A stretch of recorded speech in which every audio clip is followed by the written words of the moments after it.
मन 10। टिड्डियों का आक्रमण। 1। फिर यहोवा ने मूसा से कहा, फिरौन के पास जा, क्योंकि मैंने उसके और उसके कर्मचारियों के मन को इसलिए कठोर कर दिया है कि अपने चिन्ह उनके बीच में दिखलाऊं। 2। और तुम लोग अपने बेटों और पोतों से इसका वर्णन करो कि यहोवा ने मिस्रियों को कैसे ठट्ठों में उड़ाया और अपने क्या क्या चिन्ह उनके बीच प्रकट किए हैं, जिससे तुम ये जान लोगे कि मैं यहोवा हूँ। 3। तब मूसा और हारून ने फिरौन के पास जाकर कहा कि इब्रियों का परमेश्वर यहोवा तुझसे इस प्रकार कहता है कि तू कब तक मेरे सामने दीन होने से संकोच करता रहेगा।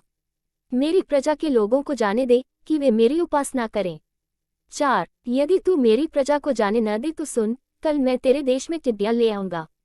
5। और वे धरती को ऐसा छा लेंगी कि वह देखना पड़ेगी, और तुम्हारा जो कुछ ओलों से बच रहा है उसको वे चट कर जाएंगी, और तुम्हारे जितने वृक्ष मैदान में लगे हैं उनको भी वे चट कर जाएंगी। 6। और वे तेरे और तेरे सारे कर्मचारियों निदान सारे मिस्रियों के घरों में भर जाएंगी। इतनी टिड्डियां तेरे बापदादों ने व उनके पुरखाओं ने जब से पृथ्वी पर जन्मे तब से आज तक कभी न देखी। और वह मुंह फेर कर फिरौन के पास से बाहर गया। 7। तब फिरौन के कर्मचारी उससे कहने लगे, वह जन कब तक हमारे लिए फंदा बना रहेगा। उन मनुष्यों को जाने दे कि वे अपने परमेश्वर यहोवा की उपासना करें। क्या तू अब तक नहीं जानता कि सारा मिस्र नाश हो गया है। 8। तब मूसा और हारून फिरौन के पास फिर बुलवाए गए, और उसने उनसे कहा, चले जाओ, अपने परमेश्वर यहोवा की उपासना करो, परंतु वे जो जाने वाले हैं कौन कौन हैं। 9। मूसा ने कहा, हम तो बेटों बेटियों, भेड़ बकरियों, गाय बैलों समेत वरन बच्चों से बूढ़ों तक सब के सब जाएंगे, क्योंकि हमें यहोवा के लिए पर्व करना है। 10। उसने इस प्रकार उनसे कहा, यहोवा तुम्हारे संग रहे जबकि मैं तुम्हें बच्चों समेत जाने देता हूँ। देखो, तुम्हारे आगे को बुराई है। 11। नहीं, ऐसा नहीं होने पाएगा, तुम पुरुष ही जाकर यहोवा की उपासना करो, तुम यही तो चाहते थे। और वे फिरौन के सम्मुख से निकाल दिए गए। 12। तब यहोवा ने मूसा से कहा, मिस्र देश के ऊपर अपना हाथ बढ़ा कि टिड्डियां मिस्र देश पर चढ़ के भूमि का जितना अन्न आदि ओलों से बचा है सबको चट कर जाएं। 13। और मूसा ने अपनी लाठी को मिस्र देश के ऊपर बढ़ाया, तब यहोवा ने दिन भर और रात भर देश पर पुरवाई बहाई, और जब भोर हुआ तब उस पुरवाई में टिड्डियां आईं। 14। और टिड्डियों ने जाग के मिस्र देश के सारे स्थानों में बसेरा किया। उनका दल बहुत भारी था, वरन न तो उनसे पहले ऐसी टिड्डियां आई थी और न उनके पीछे ऐसी फिर आएंगी।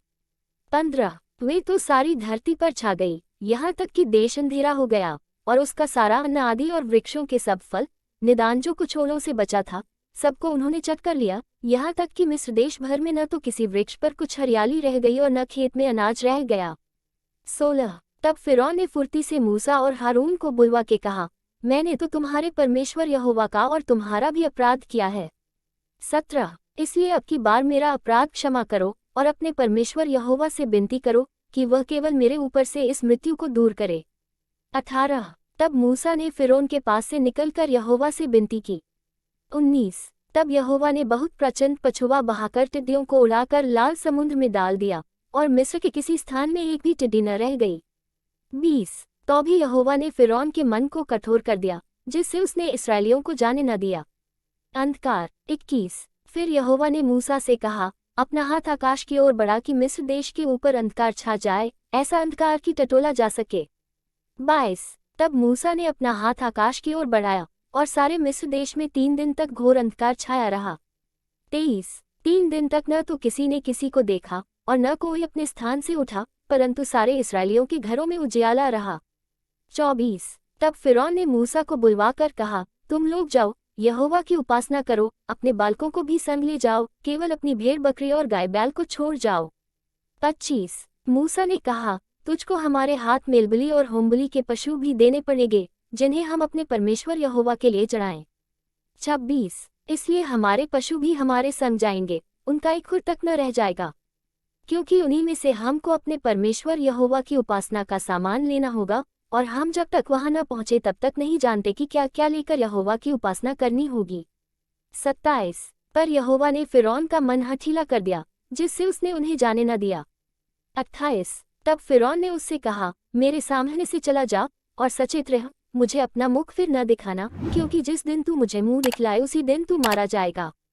29। मूसा ने कहा कि तूने ठीक कहा है, मैं तेरे मुंह को फिर कभी न देखूंगा।